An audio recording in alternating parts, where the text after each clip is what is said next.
ये है क्वेश्चन 2 का भी। तो अपने को डाउन मिडल अप ये 3 दिया है, 3 बनाएंगे अपन, डाउन मिडल और अप। ठीक है, एकदम साफ साफ लिखना कि अमाउंट भी बराबर दिखे।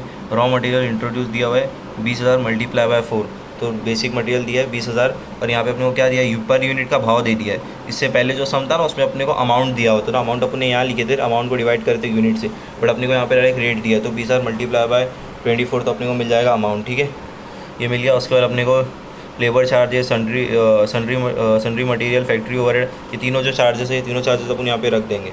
ठीक है, उसके बाद लिखेंगे बाय अब नॉर्मल लॉस। अब नॉर्मल लॉस कितना इस पर निकलता है, अब नॉर्मल लॉस हमेशा 20,000 मल्टीप्लाई बाय परसेंट, यहाँ पे अपने को परसेंट दिया हुआ रहेगा, यहाँ दिया है ना अब नॉर्मल 3%, 3% निकाल दिए यहाँ पे 3%, 600 ये हो गया। इसका रेट भी दिया रहता है नीचे 12, तो यहाँ पे 12 लिख दिया, 600 मल्टीप्लाई बाय 12 हो गया 7,200, इतना हो गया। उसके बाद ये 20,000 है, इसको अपन ने 20,000 क्लोज कर दिया यहाँ पे, ये इसको यहाँ पे 20,000 लिख दिया अपन ने। 20,000 में से 600 माइनस के तो अपने को ये आया 19,400, यहाँ लिख दिया 19,400, इतना हो गया। उसके बाद अमाउंट का टोटल किया अपन ने, तो अमाउंट का टोटल किए, टोटल करने के बाद इसमें से अमाउंट के टोटल में से इसको माइनस किए। ठीक है, अमाउंट के टोटल में तो अपना ये आया। ठीक है, और 19,400 अपना यहाँ से आया 600 माइनस करके, तो ये दोनों का आपस में डिवाइड किया तो अपने को मिल गया 60 मिल गया, तो 19,400 मल्टीप्लाई बाय 60 करेंगे तो अपने को ये अमाउंट मिल जाएगा। ठीक है, ये अमाउंट मिल गया, और अगर ये इस अमाउंट में से 7,200 निकालेंगे तो यही अमाउंट बचेगा। इसका मतलब समझने का सही है, इतना हुआ। इसके बाद अपने को जो ये है ना, जो बाय बैलेंस कैरिड डाउन है, वो यहाँ पे हो जाएगा बाय बैलेंस ब्रॉट डाउन 19,460 रुपये, और वही अमाउंट आ जाएगा। अब अपने को आगे क्या बोला है, the output sold the end of the process दिया है 30% बोला है, सोल्ड क्या है 30%, तो मैं लिखूंगा बाय कैश बैंक अकाउंट। कभी भी ये रहता है ना output sold at the end, तो सोल्ड वाला है 30%, लेकिन सोल्ड नहीं लिखने का, अपन लिखने का कैश बैंक अकाउंट। ठीक है, तो कैश बैंक अकाउंट 30%, तो ये जो अमाउंट है ना इसका 30% निकालूंगा मैं। 30% निकालने के बाद ना सोल्ड का प्राइस दिया रहता है, यहाँ सोल्ड है ना, यहाँ दिया हुआ है सेलिंग प्राइस पर यूनिट कितना दिया है 65, तो यहाँ पे ये इसका 30% निकाल के मैं लिख दूंगा 65। हाँ, तो मैं मल्टीप्लाई करूँगा तो ये अमाउंट आ जाएगा। फिर उसके बाद क्या दिया हुआ है, by transfer to next process, तो लिख देने का by transfer to process middle. Middle क्यों लिखा मैंने, क्योंकि अगला प्रोसेस तो मिडल है ना, इसलिए उसका नाम डाल दिया।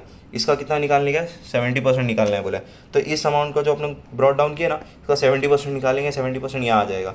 और इसका जो रहेगा ना रेट, वो ये सेम रहेगा, सिर्फ सेलिंग जो होता है ना, सेलिंग के जो सेलिंग सोल्ड है ना, सोल्ड का रेट सिर्फ चेंज होगा, सेलिंग प्राइस वाला जो रेट दिया रहता है वो आएगा। बाकी इसका जो रेट है ना ट्रांसफ़र का, वो सेम रहेगा 60, यहाँ भी लिख दिया 60, दोनों को मल्टीप्लाई किया, ये रेट आ गया, ये हो गया एक प्रोसेस। सेकेंड प्रोसेस भी सेम है, ये जो transfer to from mid to process middle है, यहाँ पे आ जाएगा to transfer from process down. ठीक है, ये तीनों एज इट इज़ आ गया।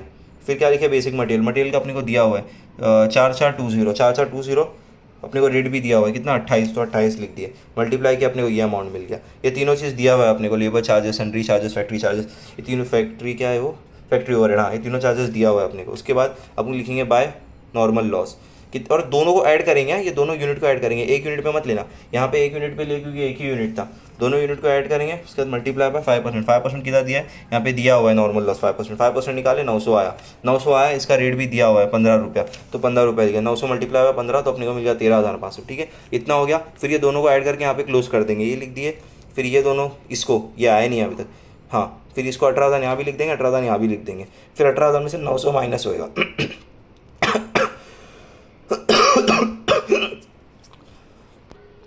18,000 में से 900 माइनस होएगा, तो अपना आएगा 17,100, वो हो जाएगा अपना बाय बैलेंस कैरी डाउन। ठीक है फिर ये सारा अमाउंट का टोटल करेंगे, तो अपना ये अमाउंट आएगा टोटल होके, ये अमाउंट टोटल होके आएगा, तो अपन इसमें से इसको माइनस करेंगे, तो जो अपना अमाउंट आएगा ना वो लिख लेंगे साइड में इधर, हाँ इधर साइड में लिख लेंगे।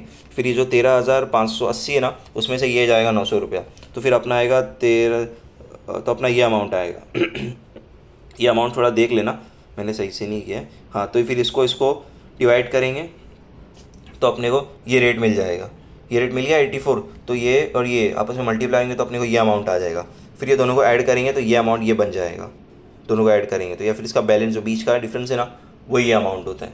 इतना होने के बाद बाय बैलेंस कैरिड डाउन है, यहाँ पे बाय बैलेंस ब्रॉट डाउन हो जाएगा, ये वही तीनों चीज़ जो सेम है वो लिख देंगे।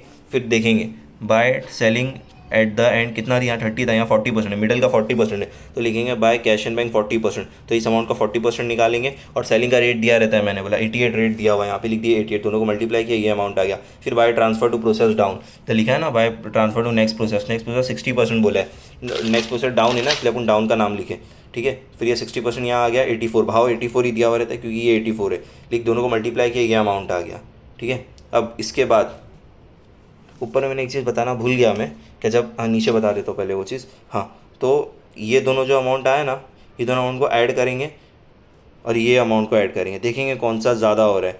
तो ये अमाउंट अपना क्रेडिट वाला ज़्यादा आ रहा है, तो इसको यहाँ लिख दिए, इसको यहाँ लिख दिए। जो बैलेंस आया ना अपना, वो बैलेंस यहाँ लिख दिए, बैलेंस यहाँ लिख के उसका नाम लिख दिया 2 costing profit and loss account. 17,100 बड़ा है कि ये बड़ा है, 17,100 बड़ा है ना, 17,100 सब दोनों सेम ही है, सॉरी दोनों सेम है, तो यहाँ पे लिख दिया 17,100, ठीक है। और यहाँ पे भी वही सेम चीज़ क्लोज तो अपना यहाँ पे हो गया, ये क्लोज हो गया था ऊपर, ठीक है। तो ये दो जो है ना, ये दोनों को ऐड करेंगे तो अपना ये अमाउंट आएगा, ये अमाउंट अपन यहाँ पे लिख देंगे।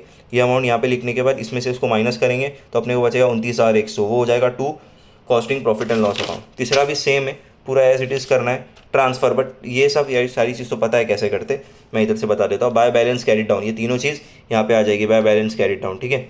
उसके बाद अपने को क्या बोला है, तीसरे में क्या बोला है, सेलिंग बोला है, द सोल्ड 100% बोला है, नेक्स्ट प्रोसेस नहीं दिया, सोल्ड 100% बोला है, तो यहाँ पे लिखेंगे by cash bank account sold 100% बोला है ना, तो ये पूरा जो है ना ये उठा के लिख देंगे यहाँ पे अपन। बट फ़र्क क्या रहेगा, रेट अपना 110 आएगा, ये याद रखना, रेट अपना अलग आएगा, सेलिंग का 100 है, रेट मत सेम लिख देना, ये दोनों चीज़ तो सेम ही आएगी, ठीक है। रेट नहीं, सॉरी ये एक ही चीज़ सेम आएगी।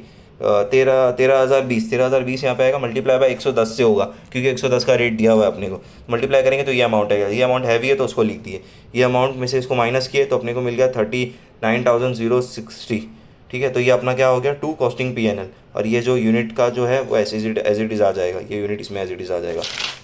ये एक हो गया, कौन सा था ये, अक्टूबर 2029।